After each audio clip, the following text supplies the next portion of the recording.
Hoops Nation, Kurt Forsyth coming to you from Florham Park, Lifetime Athletic, joined by James Mooney, Regional Director. New to the region, not new to basketball, obviously. I have my thoughts about the game. What did you see? What I saw was an old team playing a young team. Mm-hmm. And, I think OMG came out with a very solid game plan. Mm-hmm. Keep the game slow, work the ball, make Monstars play some D, Mm-hmm. and take their time. And that's what they did. And they came out not on fire, because it was only like a 6-zip lead. Right. But you could tell that Monstars was just not in rhythm. Right. And they called an early timeout too, Mm-hmm. and they wanted to, settle up and figure out what they were doing. Mm-hmm. They started off in the 2-3 zone, which I was a little surprised Yeah, by. it's very out of character for them. I was like, you guys can match up. What are you guys doing? Yeah. So they're out of rhythm, and all of a sudden, Nick comes in and just changed the whole dynamic of the game. Mm-hmm. He hit back-to-back threes. He got guys going. He started creating for others, and then their defense just picked up from there. And their offense really started to dictate the way they played defense. Mm-hmm. They got out of their zone. They just started running and jumping and trapping and just making plays on the ball. They got a couple of breakaway layups from on the ball steals. Right. And it just opened up a big hole. And what I saw was, OMG would get these stops early on, and then they just couldn't score. They couldn't find the basket, and then, long story short, I think they just ran out of gas. Yeah, I think just playing hard defense, as you said, not scoring, and then watching the other team struggle a little bit, but then you give them a little bit of breathing room, and all of a sudden it's 3, 6, 9 points, and before you know it, what was a 6-point lead turns into about a 15-point deficit, and you're struggling to score.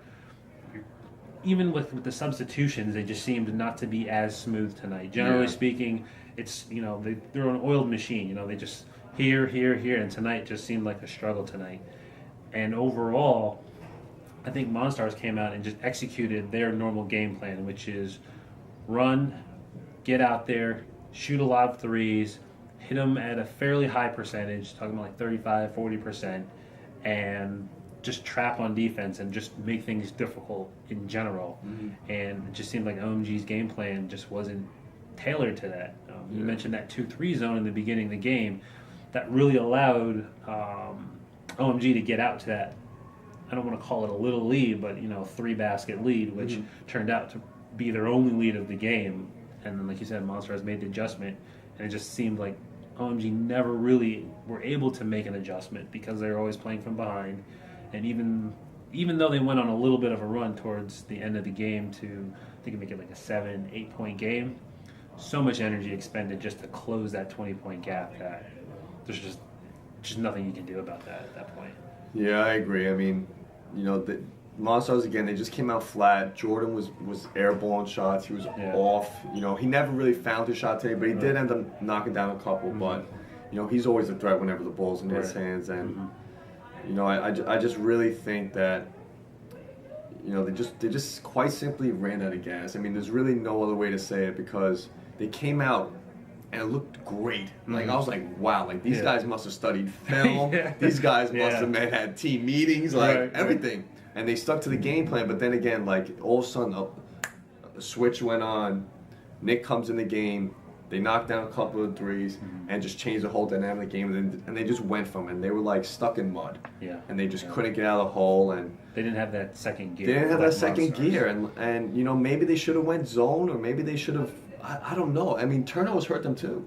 Yeah, there were a couple of self-inflicted, even like towards, I think maybe 9 or 10 minutes left, they would make a great play on the ball, force Monstars into a difficult pass. They'd get a hand on it, but rather than being able to collect it and, make an offensive push, it would bounce like right to Monstars, and all of a sudden before Nick's open in the corner, Jordan's open in the corner, and what was an almost steal becomes into a wide open 3-point look and, knocked down. It's like a 5-point swing, and just like you said, demoralizing overall. Absolutely.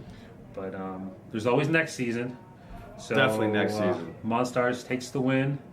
Banner goes up, which guess seems to be a big thing. I don't know, It's a huge thing, man. I mean, I know guys are saying I got 5, 6 chips, and I don't see a banner up there. Well, why is you Andy know it, or whatever the hell the team name is? Why do they get the first banner? Hey, man, it is what it is, man. So you guys just got to go out and win, and collect your own banner. Exactly. That's the way to do it from here on out. Absolutely. But summer season right around the corner.